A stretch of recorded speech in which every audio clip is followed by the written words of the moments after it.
Jangan kita orang karena tidak mampu istiqamah sama sekali malah tinggalkan istiqamah. Istilahnya kalau kita tidak bisa menjaga kebaikan-kebaikan terus menerus, kita paling tidak walaupun berkurang kebaikan dan amal saleh yang biasa kita lakukan, tapi daripada tidak melakukannya sama sekali. Assalamualaikum warahmatullahi wabarakatuh. Alhamdulillahirabbil alamin. Allahumma salli ala sayyidina Muhammad wa ala ali sayyidina Muhammad. Sahabat media amalan, pada kesempatan kali ini kita akan melihat ceramah dari Syekh Ali Jabir tentang bagaimanakah cara agar kita istiqamah dalam berbuat ibadah kepada Allah Subhanahu wa taala. Baiklah sahabat media amalan, untuk lebih jelasnya lagi langsung saja kita akan melihat tayangan berikut ini. Istiqamah bisa dikatakan susah-susah, gampang-gampang, gampang susah juga. Sebenarnya ini tergantung pemahaman kita. Orang banyak yang menartikan istiqamah adalah kita mampu menjaga kebaikan itu tanpa kita ada rasa hambatan atau terputus. Dan saya ingatkan hadis Rasulullah sallallahu alaihi wasallam, kalau kita mampu terapkan dalam kehidupan kita, insya-Allah kita akan mampu membawa istiqamah. Rasulullah sallallahu alaihi wasallam bersabda, "Saddidu wa qaribu, falan yadkhul ahadukumul jannata bi'amalihi, wa inna Allah yuhibbu minal 'amali adwamahu wa in qall." Sebagaimana bersabda Rasulullah sallallahu alaihi wasallam di hadis yang diriwayatkan Imam Bukhari, saddidu wa qaribu. Ada dua hal yang perlu kita perhatikan dalam istiqamah. Saddidu artinya kita bisa menyempurnakan keistiqamahan dalam beribadah. Kita tidak jauh dari istiqamah dalam segala aktivitas. Dan saddidu berarti kita sudah hakikatnya istiqamah, kita bisa membawakan kesempurnaan dalam istiqamah kita. Tapi pasti dalam menjalani istiqamah dalam beribadah, pasti ada kadang-kadang istilahnya malas, ada sifat sombak, ya, ada sifat lelah, capek, bosan. Kalau sudah merasa tidak bisa menyempurnakan keistiqamahan itu, ambil tahap yang kedua yang disebutkan oleh Rasulullah SAW, wa qaribu, dekatilah dengan istiqamah. Jangan kita orang karena tidak mampu istiqamah sama sekali malah tinggalkan istiqamah. Istilahnya kalau kita tidak bisa menjaga kebaikan-kebaikan terus menerus, kita paling tidak walaupun berkurang kebaikan dan amal saleh yang biasa kita lakukan, tapi daripada tidak melakukannya sama sekali. Dan Allah lebih senang amalan hamba adalah dari istiqamahannya yang sedikit-sedikit tetapi rutin. Kadang misal kita tahajud, dan ini salah satu membantu untuk kendalikan nafsu kita. Ini mohon maaf, nafsu manusia ini tergantung kebiasaan. Kalau kita misal melihat makanan enak, kalau dibiasakan makan sampai habis tambah lagi, kalau sudah terbiasa seperti ini, dia tidak akan pernah puas.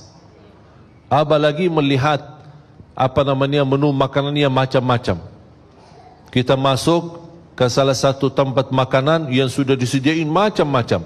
Kalau kita mengikuti hawa nafsu, apalagi mengikuti pandangan mata, semuanya serba enak. Kita sudah ambil secukupnya, bahkan sudah kenyang, tapi rasanya yang aku tadi lihat tapi belum saya rasain, ini belum saya rasain, ini belum saya rasain. Makanya jangan suka banyak lihat, syukuri yang sudah ada, nikmati yang sudah ada. Makanya ketika ada banyak menu makanannya, saya tidak suka lihat. Saya suruh orang yang pendamping saya, ini ambil yang cukup. Saya makan, habis pulang, sudah selesai. Tapi kalau saya lihat, masih kepikiran terbawa.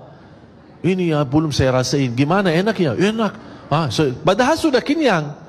Karena manusia tidak pernah puas. Dan ini salah satu kita bisa menjaga kebaikan dalam beribadah. Islam mengajarkan tidak boleh berlebihan. Kadang-kadang kita maksa, kita ingin misal tahajud. Kalau tidak bisa tahajud seperti rutin kita, misal 11 rakaat atau lebih atau panjang, Ada satu malam kita merasa, oh, hari ini saya lagi galau ya, capek, ada urusan membuat saya beban fikiran, aku kayaknya malas tahajud. Daripada tidak tahajud sama sekali, paling tidak 2 rakaat. 2 rakaat. Kalau tidak mampu 2 rakaat mengangkat kesusahannya, mengangkat masalah yang kita hadapi, paling tidak meringankan masalah. Itu yang disebutkan waqaribu, mendekati dengan istiqamah. Ada ikhtiar, ada upaya. Kita tidak bisa misal puasa Daud, tapi puasa Isnin Kamis. Tak bisa puasa Isnin Kamis, puasa 3 hari dalam 1 bulan. Tak bisa 1 bulan, puasa 1 hari 1 bulan. Rasulullah SAW bersabda, man sama yawman fi sabilillah ba'adahu Allahu 'anil nari 70 kharifa. Karena inti daripada puasa adalah benar-benar puasa lillahi ta'ala, imanan wa ihtisaba, percaya, beriman kepada Allah, menjalankan ibadah puasa dan mengharapkan ridha Allah Subhanahu wa taala, dibalas kebaikan. Siapa yang tidak harap dibalas kebaikan oleh Allah Subhanahu wa taala? Makanya Allah Subhanahu wa taala menjanjikan banyak, bahkan ada pahala-pahala dan karunia yang Allah rahasiakan, Allah sembunyikan, Allah sediakan bagi hamba-hamba, dan itu balasan bagi apa yang telah kita kerjakan. A'udzu billahi minasyaitonir rajim. Bismillahirrahmanirrahim. فلا تعلم نفس ما أخفي لهم من قرة أعين جزاء بما كانوا يعملون. Allah Subhanahu wa taala memberikan berita gembira bagi hamba yang selalu baik sangka sama Allah Subhanahu wa taala. Tidak ada jiwa pun yang boleh tahu apa yang telah dirahasiakan oleh Allah dari pahala. Tapi jumpa yang membuat menarik di janji Allah ini, bukan pahala yang dirahasiakan, tapi pahala yang dirahasiakan ini bakal akan menenangkan hati, kata Allah Subhanahu wa taala. Akan membuat kamu puas, membuat kamu bahagia, kata Allah Subhanahu wa taala. Percaya enggak janji Allah? Kenapa ya Allah dirahasiakan sampai balasan ini akan menenangkan hati? Jazaa'an bima kanu ya'malun. Banyak atau sedikit, itu akan menjadi balasan bagi apa yang telah kamu kerjakan. Itulah istiqamah. Kita bisa kendalikan diri, kalau tidak mampu sempurna, barin tidak berusaha mendekati kepada. Sahabat media amalan, baru saja kita sudah menyaksikan ceramah dari Syekh Ali Jabir tentang ada 2 hal yang harus kita perhatikan agar kita lebih istiqamah untuk berbuat ibadah kepada Allah Subhanahu wa taala. Semoga saja dengan adanya video ini teman-teman semua untuk kedepannya lebih giat lagi beribadah kepada Allah Subhanahu wa taala. Amin ya rabbal alamin.